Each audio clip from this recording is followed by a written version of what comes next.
Periods म्हणजे सहन करायचंच असतं असं तुम्हालाही वाटतं का?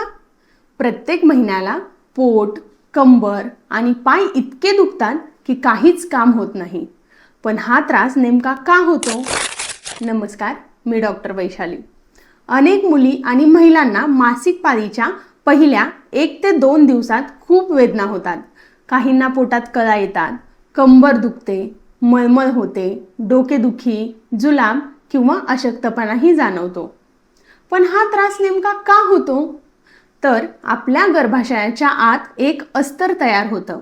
जर गर्भधारणा झाली नाही तर हे अस्तर शरीरातून रक्तासोबत बाहेर पडतं. हे बाहेर काढण्यासाठी गर्भाशयाला आकुंचन प्रसरण म्हणजेच कॉन्ट्रॅक्शन्स करावे लागतात.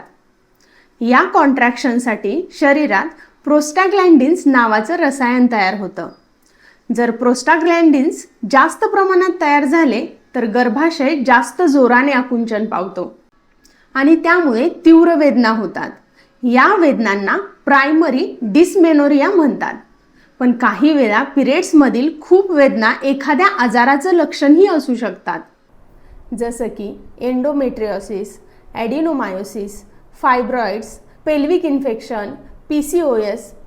काही रुग्णांमध्ये इतर लक्षणासह वेदना वाढू शकतात. म्हणून प्रत्येक वेदना नॉर्मल असते असं समजू नका. तर आता सगळ्यात महत्त्वाचं, पेन कमी करण्यासाठी काय करायचे? तर पोटावर कोमट पाण्याची पिशवी ठेवा, भरपूर पाणी प्या, हलका व्यायाम किंवा चालणे फायदेशीर ठरू शकते, पुरेशी झोप घ्या, खूप जास्त कॅफीन आणि जंक फूड टाळा. जर वेदना इतक्या जास्त असतील की शाळा, कॉलेज किंवा ऑफिसला जाता येत नसेल किंवा प्रत्येक महिन्याला पेनकिलर घ्यावी लागत असेल तर नक्की स्त्रीरोग तज्ज्ञांचा किंवा डॉक्टरांचा सल्ला घ्या. पिरियड्समध्ये थोडासा त्रास होणं सामान्य असू शकतं, पण असह्य वेदना कधीही दुर्लक्षित करू नका. योग्य कारण शोधून उपचार घेणं खूप महत्त्वाचं आहे. आणि अशाच महिलांच्या आरोग्यविषयक आणि सोप्या भाषेतील माहिती मिळवण्यासाठी मला फॉलो करा आणि हा व्हिडिओ इतर महिलांपर्यंत नक्की शेअर करा.